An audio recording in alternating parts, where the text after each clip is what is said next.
CH90 lightning element का intermediate magic. जब ईशान को एहसास हुआ कि उसकी प्राइमरी अर्थ स्पेल आरव के स्पिरिट वोल्फ को रोक नहीं सकती थी, वो ट्रेनिंग ग्राउंड के दूसरे छोर पर जाने लगा। शायद वो बहुत जल्दी में था, इसलिए भागते भागते जमीन पर मुंह के बल गिर गया।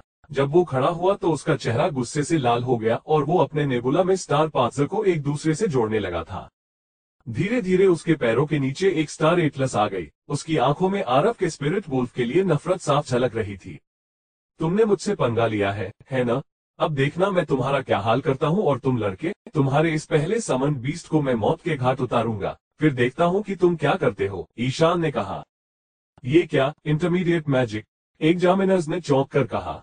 वो एग्जामिनर्स इस मैजिक फाइट को एक टेस्ट के तौर पर करवा रहे थे ताकि ईशान और आरव की कॉम्बैट पावर देख सके। लेकिन जैसे ही उनकी नजर स्टार एटलस पर पड़ी, उनके एक्सप्रेशंस पूरी तरह बदल गए।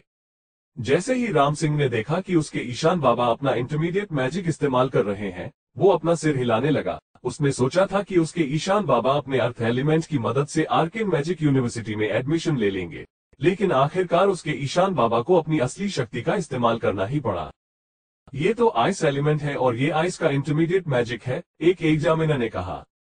ईशान के पैरों के नीचे एक स्टार एटलस बन गए थे जो बिल्कुल किसी स्नोफ्लैक की तरह दिख रही थी। पूरे ट्रेनिंग ग्राउंड का तापमान गिर गया और धीरे धीरे वहां जमीन पर बर्फ जमती जा रही थी। इस समय ईशान की आंखों में नफरत थी और जैसे ही उसने अपने स्पेल का इस्तेमाल करना शुरू किया, जमीन पर जमी हुई बर्फ में दरारें आने लगी। अचानक उन दरारों में से बर्फ की बेड़ियां निकालने लगी जो ईशान के सामने आ गए थे। ये बेड़ियां इतनी मोटी और मजबूत थी कि ईशान के एक इशारे पर आरव के स्पिरिट वोल्फ का काम तमाम कर सकती थी। कहना पड़ेगा, तुम्हारी किस्मत सच में बहुत खराब है जो तुम्हारा सामना मुझसे हुआ। अगर तुम्हारा ये स्पिरिट वोल्फ आज इस मैजिक फाइट के बाद जिंदा बच गया तो, ईशान ने इतना कहा ही था कि तभी किसी के चिल्लाने की आवाज आए। रुको रुको, दीन धर्मेंद्र ने कहा, लेकिन ईशान ने उनकी एक न सुनी। नहीं, मैं नहीं रुकूंगा।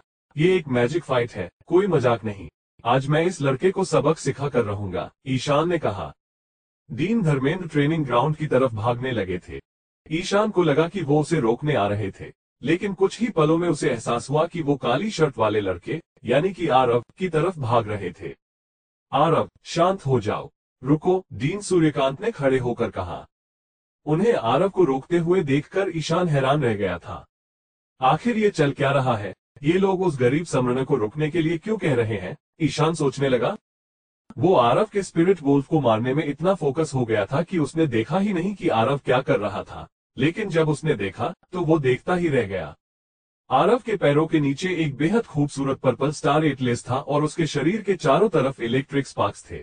उसके दोनों हाथ आसमान की तरफ थे और वो अपनी लाइटिंग स्पेल का इस्तेमाल करने लगा था। जब ईशान ने आसमान की तरफ देखा तो उसके ठीक ऊपर एक काला बादल था जिसमें बिजली चमक रही थी। उसे देखकर ऐसा लग रहा था कि वो ईशान पर कभी भी हमला कर सकती थी। ये देखकर ईशान के रोंगटे खड़े हो गए थे। वो पसीना पसीना हो गया था।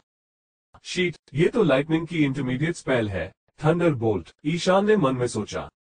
अब उसके पास खुद को बचाने के लिए कुछ भी नहीं था। अगर आरव उस पर थंडर बोल्ट से हमला कर देता तो उसकी सारी आइस स्पेल्स धरी की धरी रह जाती। अगर मेरे स्पिरिट को खरोच भी आए तो मैं तुम्हें कुछ बोलने की हालत में भी नहीं छोड़ूंगा, आरव ने ईशान से गुस्से में कहा।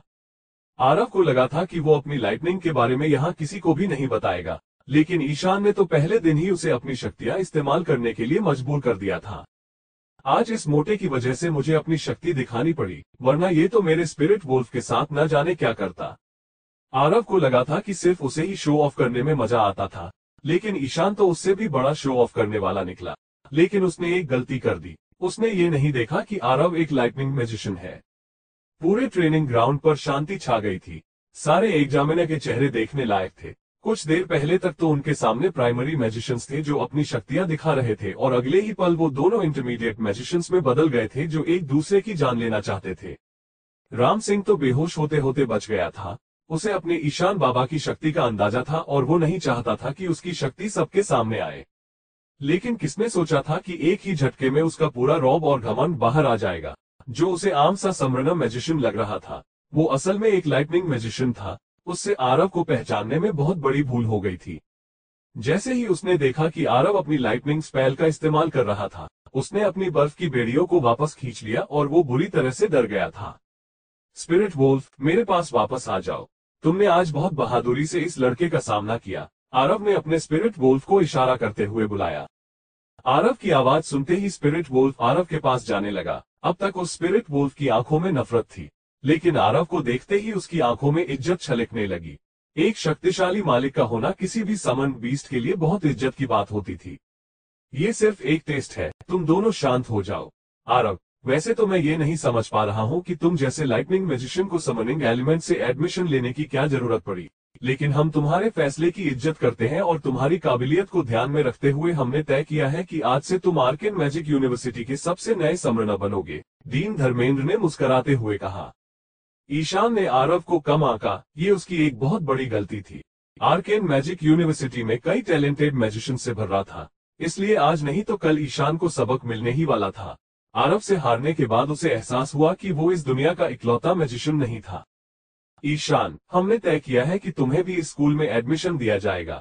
आज तुम्हें एक बहुत अच्छा सबक मिला है जो आगे चलकर तुम्हें काम आएगा, डीन धर्मेंद्र ने कहा। अगर ईशान अपनी असली शक्तियां सबको दिखा देता तो आसानी से उसे एडमिशन मिल जाता, लेकिन अब ऐसा लग रहा था जैसे उस पर दया दिखाकर एडमिशन भीख में दिया गया हो। डीन सूर्यकांत आरव से बेहद इम्प्रेस हो गए थे। हालांकि जब वो पहली बार उससे मिले थे तो उन्हें उसकी बहुत चिंता हो रही थी, क्योंकि आरव एक गरीब फैमिली से था और उसके पास कोई खास मैजिक रिसोर्सेज नहीं थे। अगर ये उसकी पहली मैजिक फाइट होती तो वो पूरी तरह बर्बाद हो जाता, क्योंकि एक गरीब मैजिशियन के लिए ये समनिंग एलिमेंट एक प्राइमरी एलिमेंट के तौर पर किसी काम का नहीं था, क्योंकि इसे कल्टीवेट करने के लिए बहुत महंगे महंगे मैजिक रिसोर्सेज की जरूरत पड़ती थी। वो लोग अगर ऐसे स्टूडेंट को आर्केन मैजिक यूनिवर्सिटी में एडमिशन देते तो उन्हें ही नुकसान होता, क्योंकि उन्हें उस पर बहुत पैसे और मैजिक रिसोर्सेज खर्च करने पड़ते। लेकिन अगर कोई इंटरमीडिएट मैजिशियन अपने समनिंग एलिमेंट को कल्टीवेट करना चाहे तो वो एकदम अलग बात होती। एक इंटरमीडिएट मैजिशियन के पास पहले से अपनी जादुई शक्तियां होती थी और सही मैजिक रिसोर्सेज के साथ वो उसे एक बहुत माहिर समनिंग मैजिशियन बना सकते थे। सिर्फ इतना ही नहीं, बल्कि वो उसके समन बीस्ट को भी और शक्तिशाली बना सकते थे। तुम्हारे शहर में कुछ समय पहले एक आपदा आई थी, है ना? डीन धर्मेंद्र ने अपनी शर्ट की कॉलर ठीक करते हुए कहा। जब उन्होंने आरव का बैकग्राउंड चेक किया था तब उन्हें इस बारे में पता चला था। पूरे देश के लोगों को पता था कि आरव के शहर में क्या हुआ था और इसलिए वहां से आए हुए लोगों से सभी लोग अच्छे से पेश आते थे। आर्केन मैजिक के यूनिवर्सिटी के एडमिशन के दौरान उन्होंने इस शहर के एक और लड़के को एडमिशन दिया था, लेकिन उसकी जादुई शक्तियां कुछ खास नहीं थी। जी, आई थी, आरव ने अपना सिर हिलाते हुए कहा। लेकिन तुम्हें देखकर तो नहीं लगता कि तुम्हें ज्यादा चोट आई है। लगता है तुम बहुत बहादुर हो, डीन धर्मेंद्र ने हल्की सी मुस्कान के साथ कहा। आरव ने डीन धर्मेंद्र की बात पर ध्यान नहीं दिया और उसने पूछा, सर, क्या मैं यहाँ के हॉस्टल में रह सकता हूँ?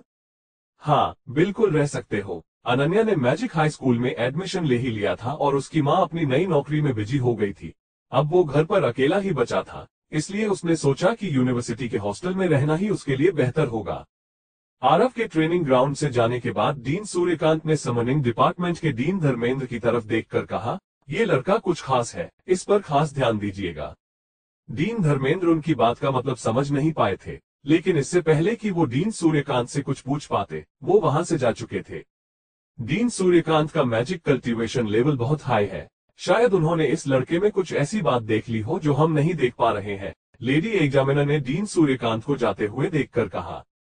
अभी भी उस लड़के के पास क्या ऐसी और भी शक्तियां हैं जिनके बारे में हमें नहीं पता? मुझे नहीं लगता कि ये मुमकिन है। डीन सूर्यकांत बहुत नेक दिल इंसान है और ये लड़का उस शहर से आया है जहां वो आपदा आई थी, इसलिए उन्होंने इसका खास ध्यान रखने को कहा है। मुझे नहीं लगता कि इसके अलावा कोई और वजह होगी, ईशान के चाचा यानी कि टकले एग्जामिनर मोहन ने कहा। आरव के पास ले जाने के लिए ज्यादा सामान नहीं था, इसलिए वो कुछ ही समय में हॉस्टल के लिए निकल गया। आरव का सेमेस्टर शुरू होने में अब सिर्फ कुछ ही दिन बचे थे। वो यूनिवर्सिटी के हॉस्टल में लगभग 2 महीने से रह रहा था और इन 2 महीनों में उसे आर्केन मैजिक यूनिवर्सिटी का चप्पा चप्पा मालूम हो गया था। आर्केन मैजिक यूनिवर्सिटी का कैंपस 2 हिस्सों में बटा हुआ था। एक का नाम था कॉमन कैंपस, जहां यूनिवर्सिटी के सारे स्टूडेंट्स जा सकते थे, और दूसरे का नाम था मेन कैंपस, जहां सिर्फ इंटरमीडिएट रैंक पर पहुंच चुके स्टूडेंट्स ही जा सकते थे। ये मेन कैंपस ही आर्केन मैजिक यूनिवर्सिटी का दिल था। यहाँ देश के कोने कोने से टैलेंटेड मैजिशियंस आते थे और यही वो जगह थी जहां आर्केन मैजिक यूनिवर्सिटी में सबसे ज्यादा कंपटीशन होता था। कॉमन कैंपस में मेन कैंपस के मुकाबले कंपटीशन थोड़ा कम होता था और यहाँ यूनिवर्सिटी के सारे स्टूडेंट्स इकट्ठा होकर मजे करते थे। जो नए आए थे वो भी और जो पुराने थे और इंटरमीडिएट रैंक तक पहुंच चुके थे वो भी। आरव ने सुबह उठकर ब्रश करना शुरू किया ही था कि तभी एक हैंडसम लड़का उसके डोम रूम में आया। उसके बाल घुंघराले थे और उसके कपड़े देखकर ऐसा लग रहा था कि उसका फैशन सेंस काफी अच्छा था।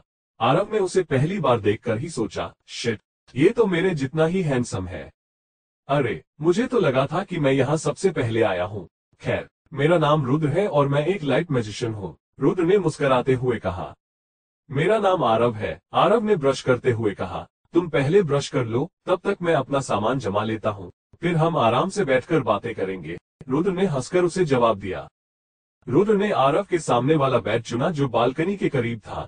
बालकनी से आर्केन मैजिक यूनिवर्सिटी के बगीचों का सुंदर नजारा दिखता था और वहां पास ही गर्ल्स हॉस्टल भी था।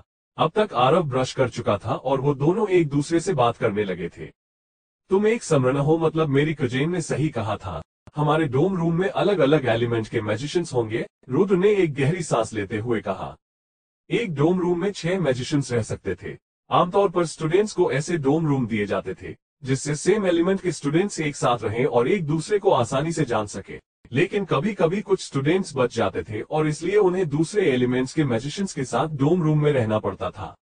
आरव भाई, मैंने अपने कजेन से बोला था कि मैं उससे मिलने आऊंगा, इसलिए मैं चलता हूँ। फिर रुद्र ने अपने बाल ठीक किए और वहां से चला गया। रुद्र के जाने के कुछ देर बाद ही वहां 2 और स्टूडेंट्स आए। उन्होंने आरव से बात करना तो दूर की बात, उसकी तरफ देखा भी नहीं और अपना सामान जमाने लगे। उसे समझ में नहीं आया कि उन लोगों को नए लोगों से बात करने में अजीब लगता था या फिर वो खुद को बाकी सबसे बेहतर समझते थे। खैर, आरव ने उनके बारे में ज्यादा नहीं सोचा और अपने काम में लग गया।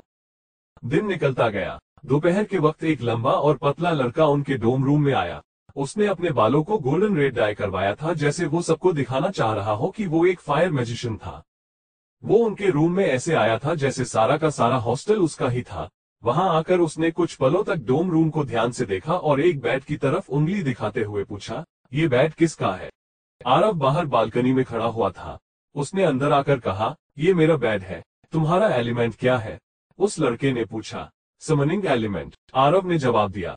ओह अच्छा। एक पल को वो लड़का आरव का जवाब सुनकर हैरान रह गया।